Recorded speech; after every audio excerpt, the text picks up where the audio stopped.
let's look at getting your priorities straight. And by this, first of all, I mean looking into sacrifice and what you need to sacrifice. So time always needs to be sacrificed for a goal, no matter how big it is or small it is. And in this instance, it's time for preparation and execution.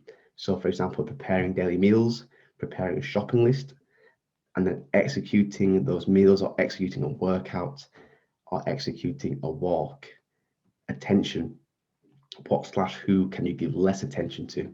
Because once you understand what or who you can give less attention to, you can then spend a little bit more time giving the attention to what really matters or who really matters to you.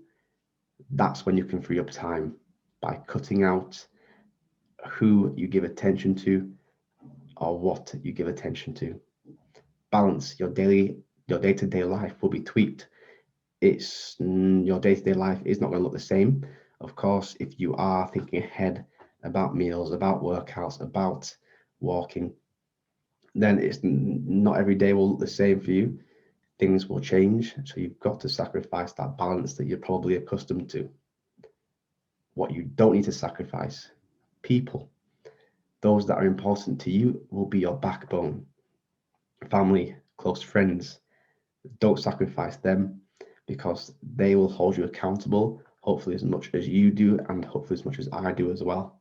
It's important. It's so important to build that community, build a little bit of a support system around you and your goals, because they'll keep you on track and really have a huge influence on your progress. Food. There are zero restrictions to what you can eat. A lot of people think that they have to give up chocolate, have to give up any sort of dessert, have to give up alcohol. It's not the case. Again, when we're looking at body fat loss, we're simply looking at how many calories we consume versus how many calories we burn. And I don't care if you stay under your, for the time being, I don't care if you stay under your calorie intake, but by eating the foods that you love and enjoy, because that is our priority. Our priority is staying under the calorie allowance. So therefore, you don't have to sacrifice food.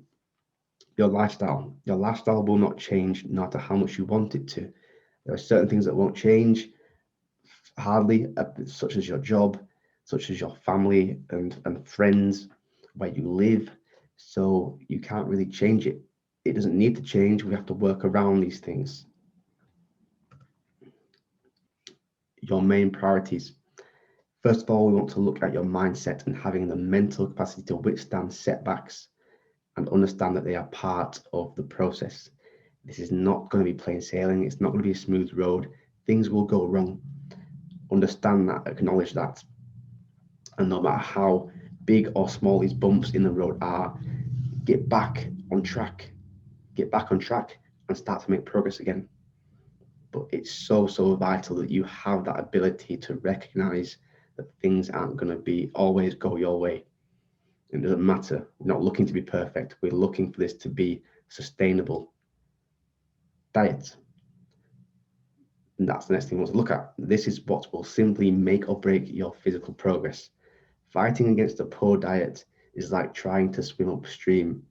Staying under your calorie allowance should be top priority diet-wise, whether this be your daily calorie allowance or your weekly calorie allowance where you look at it over 7 days. But if you think that you can go and burn off calories and do a ton of exercise to create that calorie deficit, then it's not going to happen. Emphasis should be put on diet over exercise. And then third of all, exercise does come in. Hitting your daily step count should take top priority. Not the workouts, not cardio, not HIIT sessions. Hitting your daily step count should take priority. The workouts, I like to call them a supplement.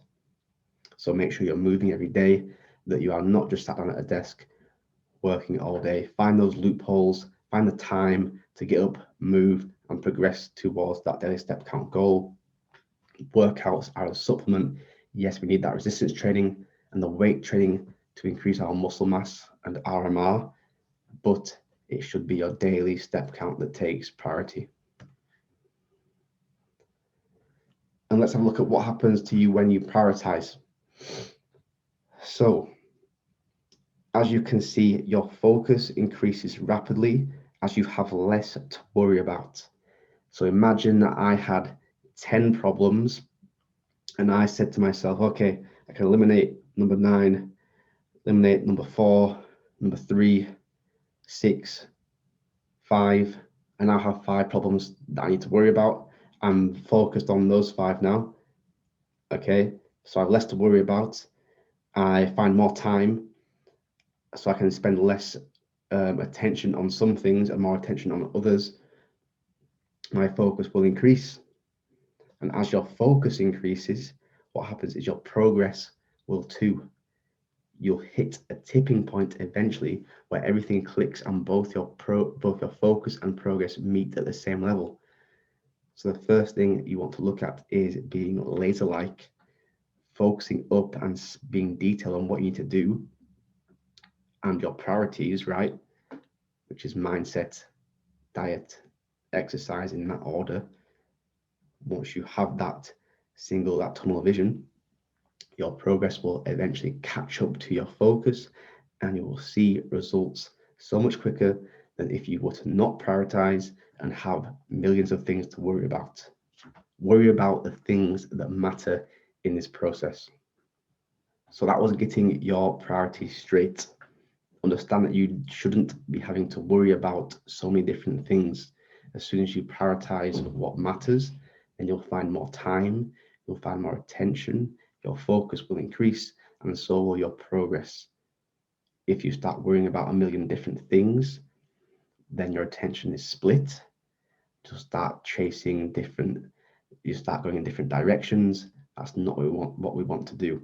We want to focus on the basics, get the basics set, and make sure this whole process is sustainable for you. But that will do for now. I will see you in the next video.